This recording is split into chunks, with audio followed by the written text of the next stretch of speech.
Hi all, welcome to knowledge to know more YouTube channel. లావుక పిట్టల కథ. ఖాండవ వనం దహనం సమయంలో లావుక పిట్ట రూపంలో ఉన్నదెవరు? మందపాలుడెవరు?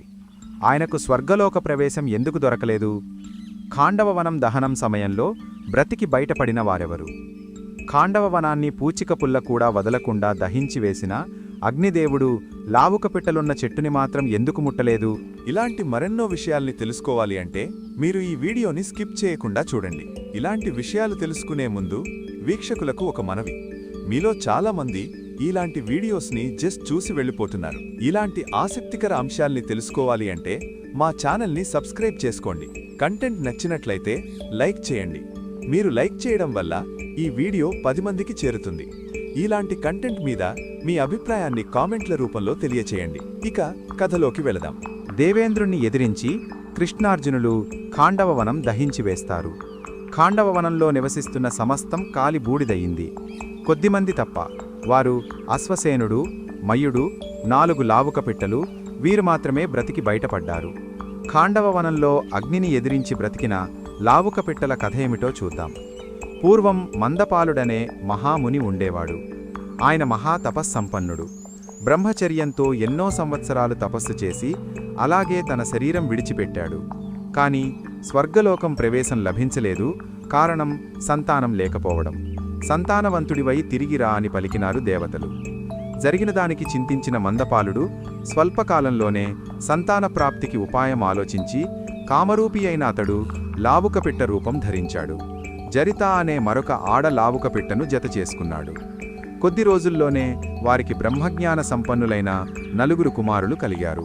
వారు జరితారి, సారిసృక్వుడు, స్తంభమిత్రుడు, ద్రోణుడు. పాండవుల గురువు ద్రోణుడు కాదు, ఈ ద్రోణుడు వేరు. తన 4 పిల్లలను, తల్లి జరితను ఖాండవవనంలో వదిలి మందపాలుడు తన మొదటి భార్య వద్దకు వచ్చి ఆమెతో గడుపుతుంటాడు. ఇంతలో కార్చిచ్చు, ప్రళయాగ్ని జ్వాలలు ఖాండవవనం దహిస్తూ వస్తుండగా జరిత చూచి భయపడిపోయింది. వెంటనే, అయ్యో, నా పిల్లలు రెక్కలు రాని పసికందులు, తండ్రి దగ్గర లేడు, ఎలా వీళ్లను బ్రతికించుకోవాలి అని రోదించసాగింది జరిత. వెంటనే తేరుకొని తన పిల్లలతో, నాయనలారా, మీరు ఈ బొరియలో దూరండి, నేను బయట మట్టి కప్పుతాను అంది. దానికి వెంటనే పెద్ద కొడుకైన జరితారి, ఎందుకమ్మ బాధపడతావు? మరణం ఆసన్నమైనప్పుడు ఎక్కడున్నా తప్పదు. ఆ బొరియలో ఏ పాము నోట్లోనో పడేకన్నా అగ్నిలో దహించుటే నయం, పుణ్యమన్నా వస్తుంది అన్నాడు. ఏమి చెయ్యాలో తెలియక తికమక పడుతున్న తల్లితో పిల్లలు, అమ్మా, రెక్కలు లేని మమ్ములను తీసుకెళ్లడం నీకు వల్లకాని పని, అందుకని నీవు ఎగిరి వెళ్లి ప్రాణాలు కాపాడుకో. మా నుదుట రాసి ఉంటే మేము ప్రాణాలతో బ్రతికి మిమ్ములను చేడుకుంటాము, లేదా కాలిపోతాము. నీవు బ్రతికినచో మాలాంటి పిల్లలను మరికొందల్ని కనవచ్చు అని ముక్తకంఠంతో అన్నారు. ముంచుకొస్తున్న మంటలను చూచి తన పిల్లలను చూస్తూ బాధగా ఎగిరి వెళ్ళిపోయింది జరిత.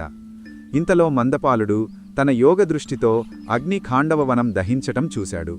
వెంటనే అగ్నిదేవుణ్ణి అగ్నిసూక్తాలతో ప్రార్థించాడు. తన పిల్లలని రక్షించమని వేడుకున్నాడు మందపాలుడు. ఖాండవవనాన్ని పూచిక పుల్ల కూడా వదలకుండా దహించివేశాడు అగ్ని. కాని లావుక పిట్టలున్న చెట్టుని మాత్రం ముట్టలేదు. మందపాలుని ప్రార్థన ఆలకించాడు అగ్ని. పిల్లలని చూచి తల్లి జరిత వచ్చింది. సంతోషంగా తల్లి, పిల్లలు నిశ్చింతగా ఊపిరి పీల్చుకున్నారు. ఇంతలో మందపాలుడు వచ్చాడు. వారిని చూచి సంతోషించాడు. వెంటనే స్వర్గానికి వెళ్ళాడు.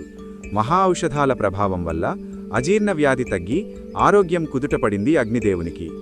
ఈ మహత్తర కార్యాన్ని సాధించిన కృష్ణార్జునులను దీవించి వెళ్ళాడు అగ్నిదేవుడు. ఈ కంటెంట్ మీకు నచ్చినట్టయితే లైక్ చేయండి, కామెంట్ చేయండి, మీ బంధుమిత్రులకు షేర్ చేయండి.